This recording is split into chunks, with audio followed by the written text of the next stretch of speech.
चलिए बेटा, अब हम पढ़ने जा रहे हैं बेटा आपका एक्सोथर्मिक एंड एंडोथर्मिक रिएक्शन। लेकिन उससे पहले एक टॉपिक था जो मैं स्टार्टिंग में पढ़ा था, लेकिन मैं पढ़ाना भूल गया। अब मैं बता देता हूँ रेट ऑफ रिएक्शन के बारे में। किसके बारे में बेटा? रेट ऑफ रिएक्शन क्या होती है, क्या नहीं होती है, देखते हैं। तो उससे पहले मैं दोबारा से बताता हूँ रिएक्शन क्या होती है बेटा।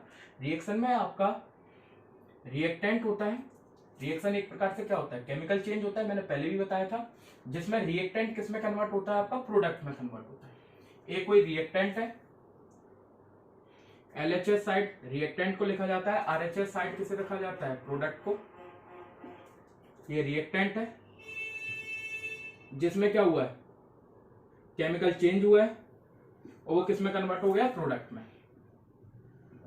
ये जो प्रोडक्ट बना है B, उसकी केमिकल प्रॉपर्टीज A से टोटली क्या होंगी, डिफरेंट होंगी। A से टोटली क्या होंगी, डिफरेंट होंगी। तो होता क्या है बेटा, रिएक्टेंट एक रिएक्शन होती क्या है, थोड़ा इसको दोबारा से समझिए अपन। मैंने क्या किया, आपका कोई एक कंपाउंड लिया A,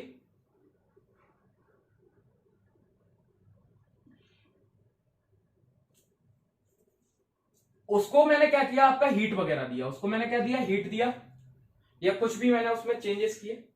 उसके कारण वो किस में कन्वर्ट हो गया, बी कंपाउंड में कन्वर्ट हो गया। किस में कन्वर्ट हो गया, बी में। लेकिन इसे ए से बी कंपाउंड में कन्वर्ट होने में, ए से बी कंपाउंड में कन्वर्ट होने में कुछ ना कुछ क्या लगा होगा, टाइम लगा होगा। कुछ ना कुछ क्या लगा होगा, टाइम लगा होगा। ये एकदम से कन्वर्ट नहीं हुआ होगा बी में। 5 मिनट, 10 मिनट, 1 घंटा, 2 घंटा, 1 दिन, 10 दिन, 20 दिन, 1 साल, 2 साल, ऐसा भी लग सकता है।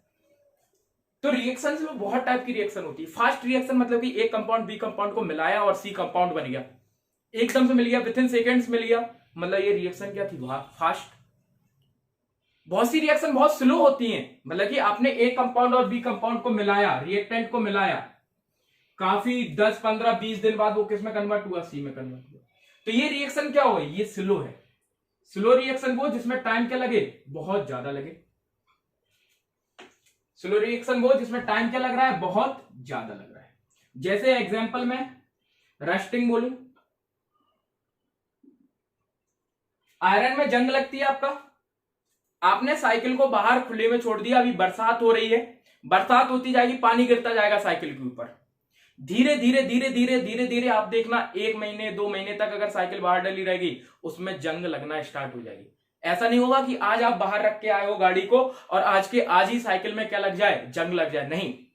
Rusting of iron is slow process है, वो एकदम से नहीं होता, काफी समय लगता है। मिल्क टू कर्ड, आप ऐसा नहीं होता मिल्क से एकदम से कर्ड बन जाता है, मिल्क से कर्ड बनने में भी क्या है, 7-8 घंटे लगते हैं। ये भी एक प्रकार से क्या है, स्लो रिएक्शन है। फास्ट रिएक्शन क्या होती है, एक कंपाउंड लिया, दूसरा कंपाउंड लिया, उसको मिला दिया, एकदम से वो सी में कन्वर्ट हो गया, विद इन सेकेंड्स कन्वर्ट हुआ, तो ये क्या है, फास्ट रिएक्शन है। ये क्या है आपका, फास्ट रिएक्शन है। ठीक है, तो टाइम के बेसिस पे भी रिएक्शन को डिवाइड किया जाता है, slow reaction, fast reaction, moderate reaction, जिसमें ना बहुत ज्यादा समय लगता है ना बहुत कम समय लगता है। समझ में आ रहा है कि नहीं? अब हम देखने वाले हैं रेट। मैं बोल रहा हूं ए से बी को कन्वर्ट होने के लिए कितना समय लगा, वही उसकी क्या कहलाती है, रेट, वेलोसिटी। कितनी तेजी से ए बी में कन्वर्ट हुआ, वो अगर मैं आपको बताऊं तो ये रिएक्शन कंप्लीट होने का क्या रेट था, कितनी तेजी से कंप्लीट हुई, वो उसकी क्या कहलाएगी, रेट कहलाएगी, वेलोसिटी कहलाएगी। रेट बोल दूं या इसी को क्या बोला जाता है, वेलोसिटी। दूसरे शब्दों में थोड़ा सा और समझते हैं मैं क्या बताना चाह रहा हूं। मैं ये बताना चाहता हूं, मान लीजिए क्या है आपका, इसको रिलेट करते हैं फिजिक्स से। फिजिक्स में आपको मैं बताता हूं, जैसे आप एक भोपाल का एग्जांपल लेता हूं। भोपाल में एक जगह है नवीन नगर। नवीन नगर से आप कहां पर गए, MP नगर। तो आपने कुछ ना कुछ क्या है, डिस्टेंस कवर की होगी, आपका डिस्टेंस में क्या हुआ, चेंज, आपकी पोजीशन में क्या हुआ, चेंज। पहले आप नवीन नगर थे, नवीन नगर से आप कहां पहुंचे, MP नगर। कैसे जाओगे, पहले आप नवीन नगर से प्रभात जाओगे, प्रभात से आप सुभाष फाटक जाओगे, फिर सुभाष फाटक से कहां जाओगे, MP नगर। समझ आ रहा है? मान लीजिए नवीन नगर से MP नगर जाने में आपको कितना मिनट लगा, 30 मिनट। और टोटल डिस्टेंस आपने कवर की है, मान लीजिए नवीन नगर से MP नगर की आपने 10 किलोमीटर की डिस्टेंस कवर की। कितने किलोमीटर की डिस्टेंस कवर की, 10।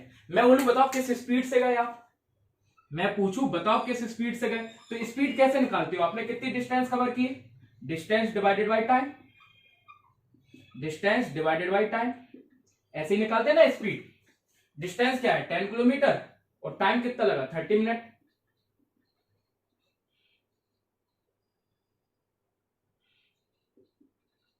या फिर मैं बोल दूं 0.5 आवर, 30 मिनट क्या हुआ आधा घंटा, मतलब 0.5 आवर, पॉइंट से ये कैंसिल हुआ, ऊपर जीरो बढ़ा, 5 से ये कैंसिल किया, तो 20 किलोमीटर पर आवर की स्पीड से गया। आपने एक प्लेस से दूसरे प्लेस में चेंज हुआ, मान लीजिए नबी नगर क्या है कंपाउंड ए से आप किस में कन्वर्ट हुए एमपी नगर बी, ये रिएक्टेंट है ये प्रोडक्ट है, तो आपने ए से बी चेंज हुए होंगे, कुछ ना कुछ आपकी कंसंट्रेशन चेंज हुई होगी, और कितने समय में चेंज हुई है। यहां पर डिस्टेंस है, वही केमिकल रिएक्शन में डिस्टेंस का काम करती है कंसंट्रेशन। अभी बताता हूं क्या होता है, वैसे तो 9th क्लास में पढ़ के आए होंगे आप कंसंट्रेशन, नहीं पता तो बताता हूं। तो एक ही कंसंट्रेशन चेंज होगी, जब ये एक ही कंसंट्रेशन 100% चेंज हो जाएगी, एक ही कंसंट्रेशन जब 100% चेंज हो जाएगी, तो फिर वो एक ही कंसंट्रेशन 100% चेंज हो जाएगी, तो वो ए कंपाउंड किस में कन्वर्ट हो जाएगा, बी कंपाउंड में कन्वर्ट हो जाएगा। और एक ही कंसंट्रेशन को बी में चेंज होने के लिए 100% चेंज होने के लिए कुछ ना कुछ वो समय भी लेगा, कुछ ना कुछ क्या लेगा वो टाइम। तो ये कंसंट्रेशन में चेंज डिवाइडेड बाय जब टाइम हम करते हैं तो उनका ratio distance divided by time किया था, इसी तरीके से कंसंट्रेशन डिवाइडेड बाय टाइम करते हैं तो उनका रेशियो कहलाता है रेट। क्या कहलाता है, रेट। क्या कहलाता है, रेट। तो रेट एक्चुअली होता क्या है ये समझ में आया हो तो देखिए आप, रेट से पहले अगर कंसंट्रेशन जिन्हें समझ में नहीं आया देखिए आप क्या होता है।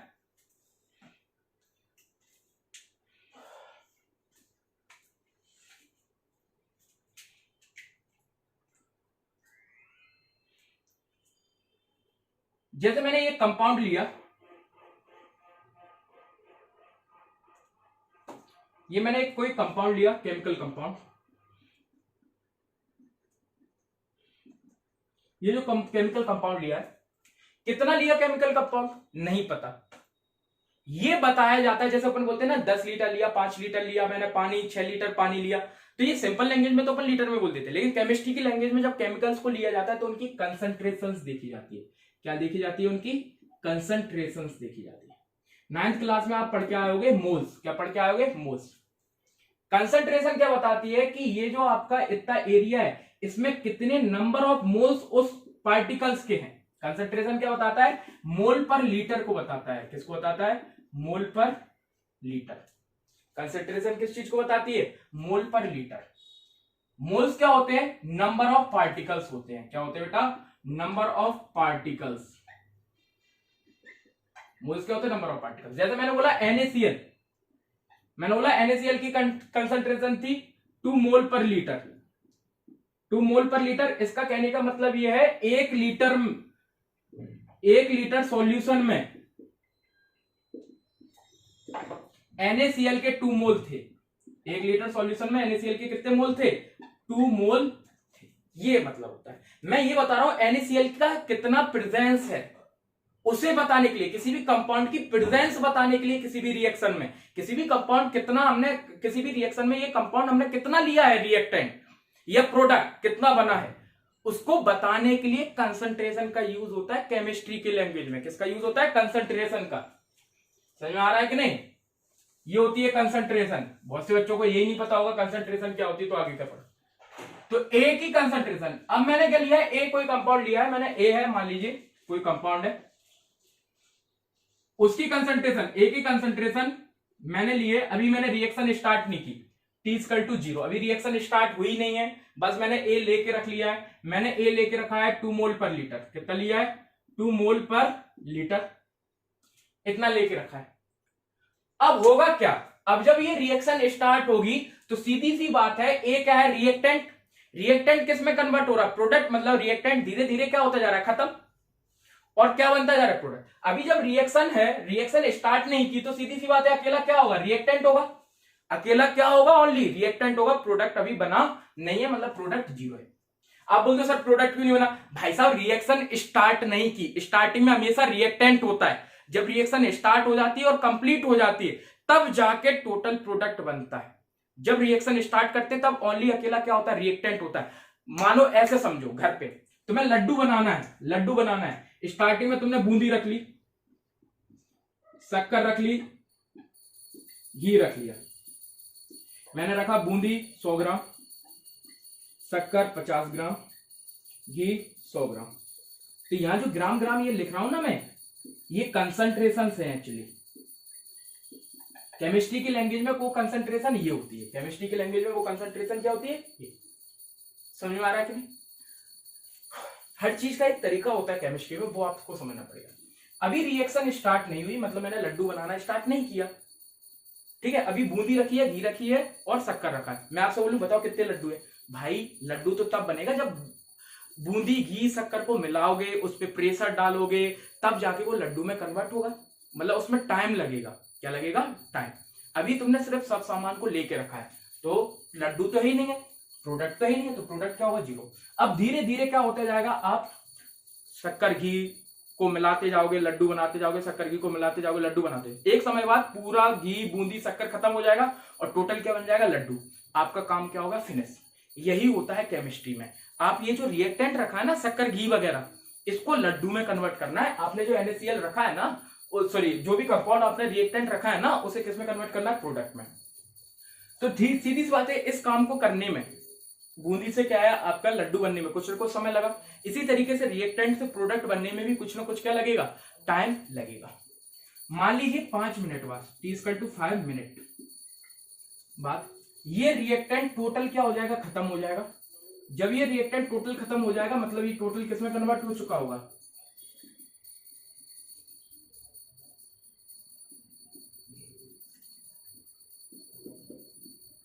ये किसमें कन्वर्ट हो चुका होगा? प्रोडक्ट में कन्वर्ट हो चुका होगा।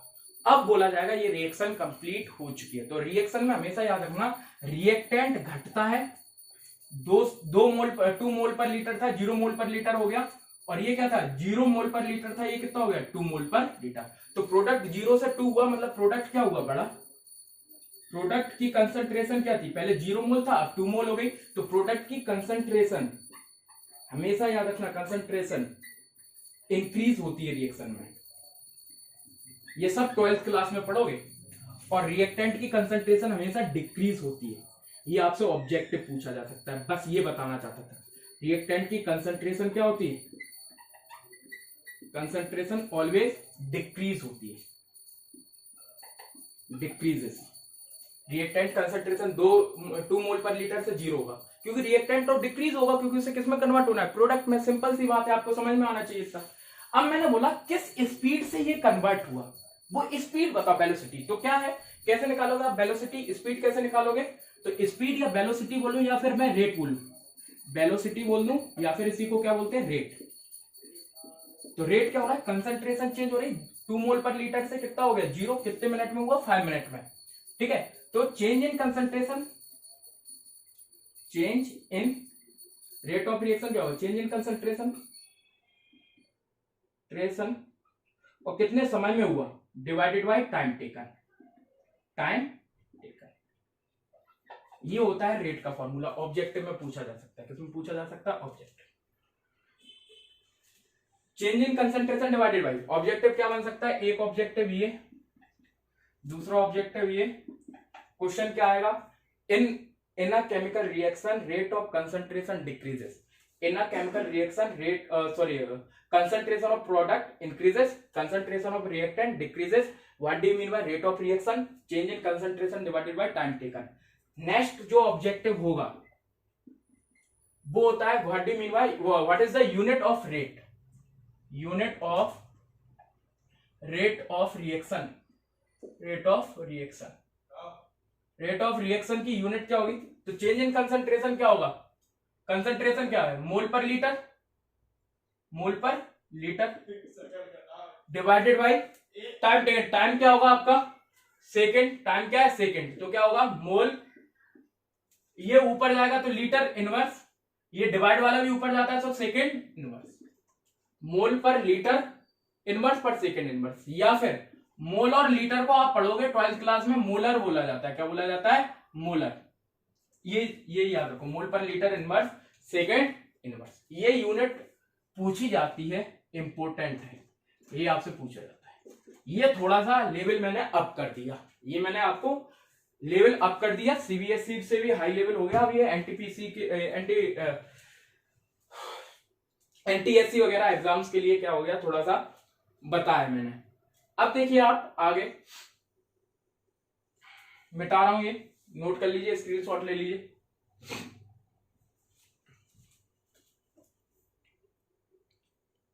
चलिए अब हम बताने वाले थे एक्सोथर्मिक और एंडोथर्मिक रिएक्शंस क्या होती हैं। अब एक चीज और मैं तुम्हें बताऊं, क्या आपको मैंने बोला था अभी पहले, कार्बन सॉलिड लिया, ऑक्सीजन गैस से रिएक्ट किया, CO2 बन गया। क्या ये इतना इजी होता होगा? आपके माइंड में आना चाहिए कि ये कार्बन ऑक्सीजन से रिएक्ट करके इतनी जल्दी, इतनी तेजी से क्या है, CO2 बना लेता होगा? नहीं बेटा, ये इतनी आसानी से रिएक्शन नहीं होती। इसकी डीप स्टडी कहां पर होती है? 12th क्लास में थ्योरी बेटा, कोलाइजन थ्योरी। कोलाइजन थ्योरी हमें बताती किस तरीके से रिएक्टेंट किस में कन्वर्ट होते, प्रोडक्ट में कन्वर्ट होते। वो हमें थ्योरी क्या बताती है, ये जो रिएक्टेंट है कार्बन ऑक्सीजन से के साथ क्या करेगा। मान लीजिए ये कार्बन के मॉलिक्यूल्स हैं, ये ऑक्सीजन के मॉलिक्यूल्स हैं। ये कार्बन और ऑक्सीजन के मॉलिक्यूल्स आपस में क्या करेंगे? कोलाइड करेंगे। क्या करेंगे? टकराएंगे। कोलाइजन करने पर क्या होता है, मैं आपको बिल्कुल इजी लैंग्वेज में बता दे रहा हूं, 12th का लेवल टच नहीं कर रहा हूं। ये क्या होंगे? कार्बन ऑक्सीजन के मॉलिक्यूल्स, रिएक्टेंट के मॉलिक्यूल्स, सिंपल लैंग्वेज में बोलूं, रिएक्टेंट के मॉलिक्यूल्स आपस में टकराते हैं, कोलाइड करते हैं। कोलाइड करने पर इनकी एनर्जी क्या होती है? बढ़ती है। इनकी एनर्जी क्या हो जाती है? बढ़ जाती है। एक सर्टेन अमाउंट की एनर्जी जब ये प्राप्त कर लेते हैं, जब इनको क्या है, एक डेफिनेट एनर्जी मिल जाती है, उस एनर्जी के आगे ये किस में कन्वर्ट हो जाते हैं? प्रोडक्ट में कन्वर्ट हो जाते हैं।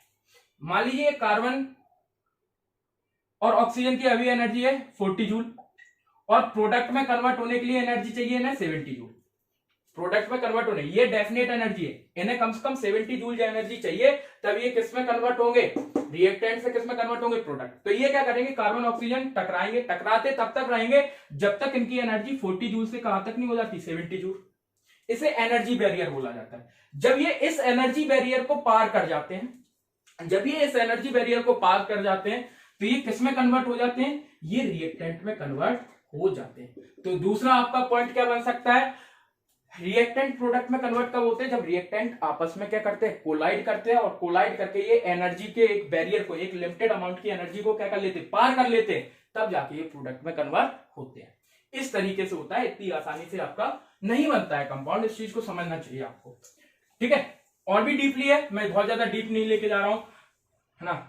12th क्लास का है फिर वो टॉपिक आपका, कोलाइजन फ्रीक्वेंसी क्या होती है आपका, फिर तो आपका उसमें प्रॉपर क्या होना चाहिए, ओरिएंटेशन होना चाहिए, तब बहुत सी चीजें होती हैं।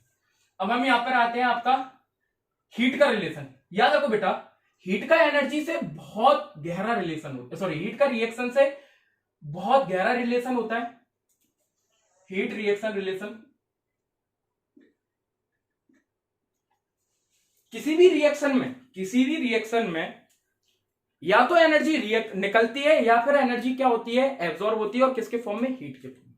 या तो हीट निकलती है, या फिर हीट क्या होती है? एब्जॉर्ब होती है। जैसे एक रिएक्शन लिखा मैंने ए और बी, जब मैंने ए और बी दो रिएक्टेंटों को मिलाया, उससे हमें प्रोडक्ट मिले सी और डी। जब मैंने ए और बी रिएक्टेंट को मिलाया और उससे हमें प्रोडक्ट मिले सी और डी, और यहां से हीट क्या हुई? रिलीज हुई। यहां से हीट क्या हुई? रिलीज। हीट निकलती है अगर उस रिएक्शन में, तो वो होगी बेटा एक्सोथर्मिक रिएक्शन। क्या होगी बेटा? Exothermic reaction. याद कैसे करेंगे? बच्चों के दिमाग में नहीं आता कि सर हम कंफ्यूज बहुत हो जाते हैं, एक्सोथर्मिक और एंडोथर्मिक रिएक्शन। बताते हैं, अभी ट्रिक भी बताते हैं। अगर मैं दो रिएक्टेंट को मिलाता हूं, मिला के जब प्रोडक्ट बने और क्या है, हीट निकले, जैसे आपने पहले देखा था, मैंने क्या बताया था, आपका एक रिएक्शन बताई थी आपको, कॉम्बिनेशन रिएक्शन में मैंने CaO में किसको मिलाया? वाटर को। जैसे मैंने CaO में वाटर को मिलाया, हीट निकलना स्टार्ट हुई। क्या हुई? हीट निकली। तो ये CaO और वाटर को मिलाया, मतलब रिएक्टेंट को मिलाया, उनने क्या किया? हीट निकाला। हीट निकाला मतलब कि आपको गर्म होने लगेगी, वो रिएक्शन क्या देने लगेगी, गर्मी देने लगेगी। आपका जो बीकर होगा आप उसे छू के देखना वो कैसा हो जाएगा, गर्म हो जाएगा। गर्म हो रहा है मतलब कि वो हीट को क्या कर रहा है, रिलीज कर रहा है। हीट को अगर जब तुम निकालोगे तब तुम क्या होते, गर्म होते। गर्म कब होते, जब हम हीट को क्या करते हैं, रिलीज करते हैं। हीट को एब्जॉर्ब करोगे तो ठंडे होगे, हीट को एब्जॉर्ब करोगे तो ठंडे। तो ये एक्सोथर्मक मतलब क्या होता है, एक्सो मतलब निकलना, थर्म मतलब हीट। थर्म कहीं भी आ जाए केमिस्ट्री में तो हीट का निकल, ऐसी रिएक्शन जिसमें हीट क्या होती है, रिलीज होती है। Those reaction in which heat releases are called exothermic reactions, are called exothermic reaction. आपके सामने एग्जांपल है, कॉम्बिनेशन रिएक्शन में पढ़ा है, कैल्शियम ऑक्साइड वाला आपका, क्विकलाइन वाला एग्जांपल आपने पढ़ा था आपका, कैल्शियम कार्बोनेट बनता है आपका, वो सॉरी कैल्शियम हाइड्रोक्साइड वगैरह बनता था। आगे देखते बेटा, तो ये एक्सोथर्मिक रिएक्शन होती है। एंडोथर्मिक रिएक्शन में क्या होता है, अगर रिएक्टेंट हीट लें, रिएक्टेंट हीट एब्जॉर्ब करें, तब जाके हीट जब वो एब्जॉर्ब करे तब जाके वो C+D कंपाउंड में बने। तो इन्होंने क्या किया, हीट एब्जॉर्ब की। यहां पर हीट क्या कर रहा है, वो एब्जॉर्ब कर रहा है, एब्जॉर्ब, और यहां पर हीट क्या कर रहा है, वो रिलीज कर रहा है। क्या कर रहा है बेटा, रिलीज।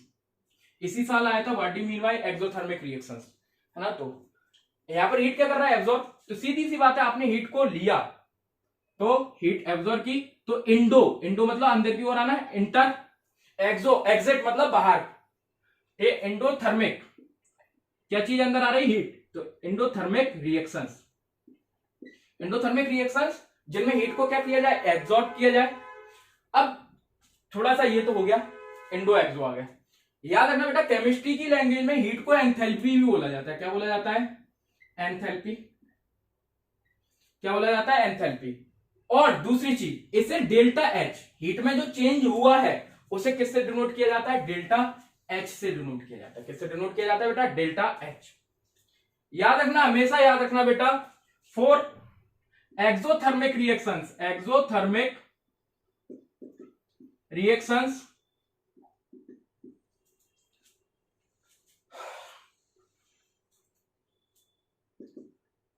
और for endothermic reaction, for exothermic reaction delta H हमेशा याद रखना बेटा कैसा होता है आपका,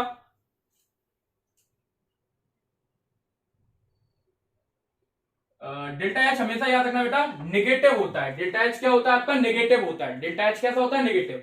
और for endothermic reaction delta H हमेशा क्या होता है, पॉजिटिव होता है। डेल्टा एच होता क्या है, डेल्टा एच बताता है change in heat, change in heat मतलब heat of reactant, sorry heat of product minus heat of reactant. Product की हीट का सम माइनस रिएक्टेंट की हीट का सम क्या कहलाता है, डेल्टा एच। अब समझिए, यहां पर हीट निकली है, रिएक्टेंट की हीट क्या हो गई है, रिलीज हुई। तो रिलीज होने पर क्या होगा, डेल्टा एच क्या होगा, नेगेटिव। आपके पास मान लीजिए 70 जूल थी स्टार्टिंग में, अब आपके पास कितनी रह गई, 50 जूल। कैसे रह गई, क्योंकि 20 जूल हीट क्या हो गई होगी, रिलीज हो गई होगी ना। 20 जूल हीट क्या हो गई होगी, रिलीज। तो आप क्या करोगे, ये प्रोडक्ट की हीट होगी और ये रिएक्टेंट की हीट होगी, और 20 जूल क्या होगी, रिलीज। तो आप क्या करोगे, प्रोडक्ट माइनस रिएक्टेंट, 50 माइनस 70 कैसा आया, 20 जूल आया। कैसा आया, डेल्टा एच। ये तो 20 जूल किस चीज को बता रहा है, डेल्टा एच को। ये कैसा हो गया, नेगेटिव। याद रखना, for exothermic reaction delta H या एंथैल्पी चेंज या फिर हीट चेंज हमेशा कैसा होता है, नेगेटिव।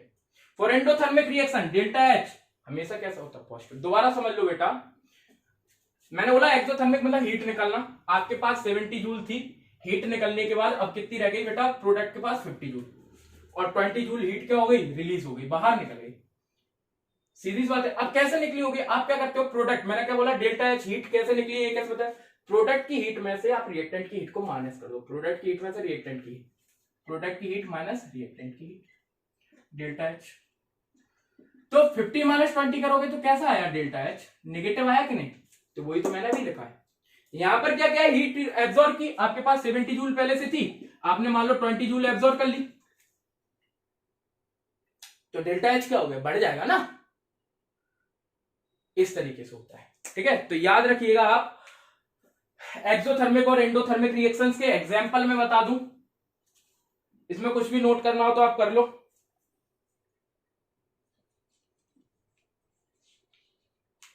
लिखो बेटा एक्सोथर्मिक का आप वो लिखो definition, the reaction which are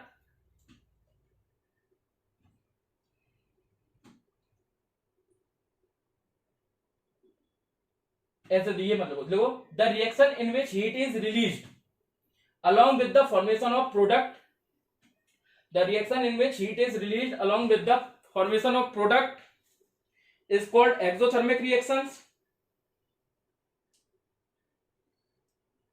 is called exothermic reaction, is called exothermic reaction. एक एग्जांपल लिख लो आप, is called exothermic reactions.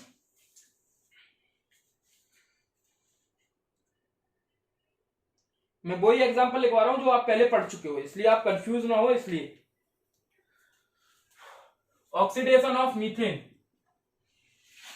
बेटा ऑक्सीडेशन कभी भी हो, मीथेन हो या किसी का ऑक्सीडेशन, ज्यादातर एक्सोथर्मिक रिएक्शन होता है। कौन सा होता है बेटा? एक्सोथर्मिक। तो यहाँ ऑक्सीडेशन करवाया मीथेन का, ऑक्सीजन से रिएक्शन 2O2 गैस क्या बनाता है? CO2 प्लस 2H2 क्या बनाता है? CO2 plus 2H2 methane, methane gas. ये कौन सी है? Methane gas. पहले भी ये रिएक्शन पढ़ा चुका हूं, आप लोगों को याद हो। ये ऑक्सीजन है, क्या बनता है? Carbon dioxide. एग्जाम्पल क्या होगा? Oxidation of methane is a exothermic reaction, ऐसे लिखोगे आप, ऑक्सीडेशन ऑफ मीथेन। फिर आप ये लिखोगे इक्वेशन, है ना, डाइऑक्साइड और ये water.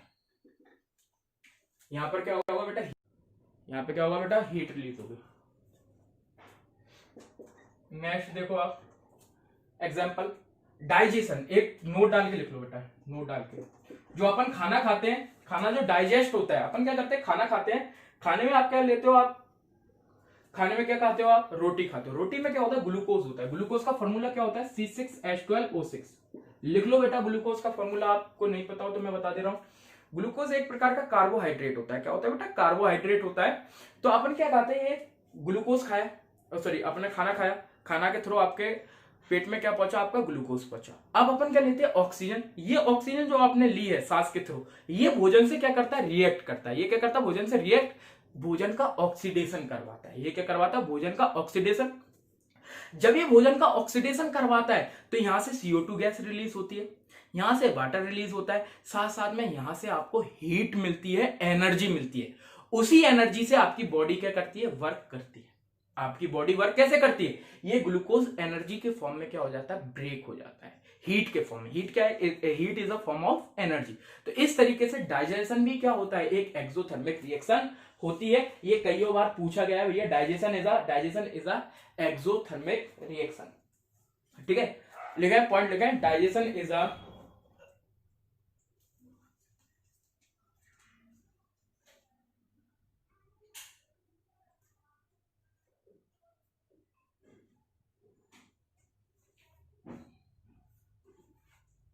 Digestion is a exothermic reaction. Note डाल के लिख लेना बेटा, ऑब्जेक्टिव में पूछा जा सकता है digestion is a process exothermic. क्या लिखेंगे बेटा? Digestion is a exothermic reaction. Digestion की प्रोसेस देख लो बेटा। डाइजेशन में क्या होता है? फूड होता है।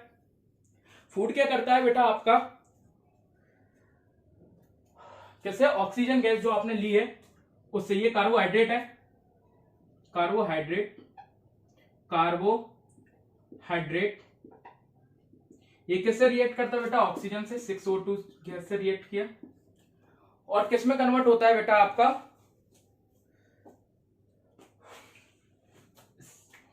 ये CO2 और वाटर बनाता है, CO2 प्लस वाटर, और साथ में क्या देता है? एनर्जी। साथ में क्या देता है? एनर्जी, या फिर हीट को क्या करता है? एनर्जी, या फिर मैं लिख दूं ब्रैकेट में हीट। अब बैलेंस कर लेंगे इक्वेशन। बैलेंस इक्वेशन कैसे कर लेंगे? यहाँ पर 6 का इंटू कर दो, और हाइड्रोजन देखो 12 में, तो यहाँ पर 6 का इंटू कर दूं, है 6 का इंटू 12 6 18। ठीक है, ये बैलेंस हो गया आई होप, है ना, 12 और 6। हाँ ठीक है, तो ये इक्वेशन हो गई। ये है डाइजेशन सिस्टम, डाइजेशन। और भी मैं बता दूं, ये जो डाइजेशन होता है ये कहां पर जाके होता है? ये डाइजेशन आपका होता है माइटोकॉन्ड्रिया में। कहां पर होता है? माइटोकॉन्ड्रिया में।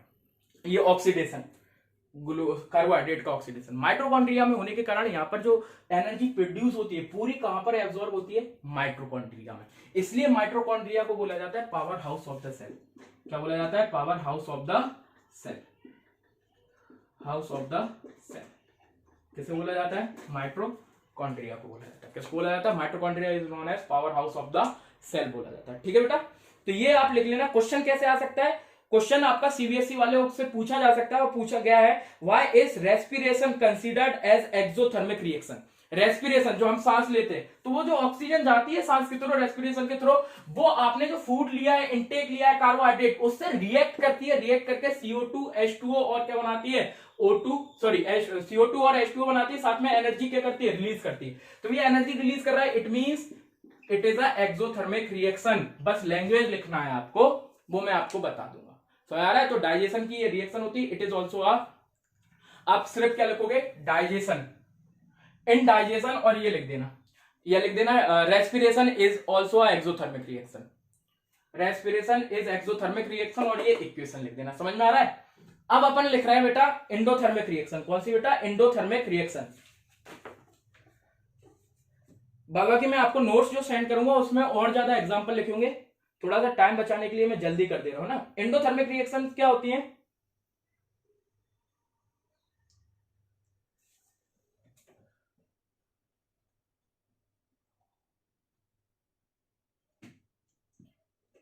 देखो, in this type of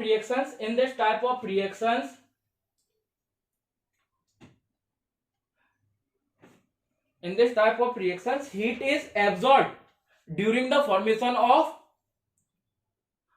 in this type of reaction heat is absorbed by the reactant molecules during the formation of product।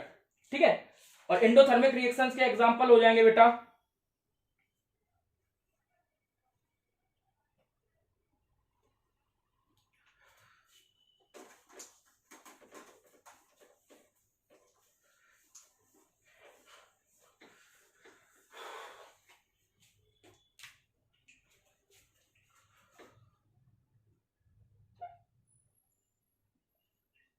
Mercuric oxide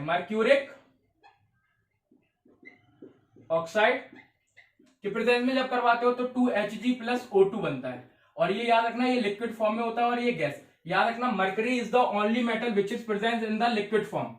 mercury एकमात्र मेटल है जो लिक्विड फॉर्म में होती है। ये कई बार पूछा है, इस साल 12th में पूछा था। मर्करी एक मात्र ऐसी मेटल होती है जो लिक्विड फॉर्म में होती है। इस कारण से इसका यूज किसमें किया जाता है? थर्मोमीटर में किया जाता है। किसमें किया जाता है? थर्मोमीटर। जो आप अपना टेम्परेचर चेक करते हो थर्मोमीटर, उसमें भी किसका यूज होता है? मर्करी का यूज होता है। तो ये यहां पर क्या होता है? यहां पर हीट लेता है। मर्क्यूरिक ऑक्साइड क्या लेता है? मर्क्यूरिक ऑक्साइड प्लस हीट, ये कन्वर्ट होता है मर्क्यूरी और ऑक्सीजन में। तो ये आप एग्जांपल लिख लीजिएगा आप किसका? एंडोथर्मिक रिएक्शंस का। ठीक है बेटा, आज के लिए इतना काफी है।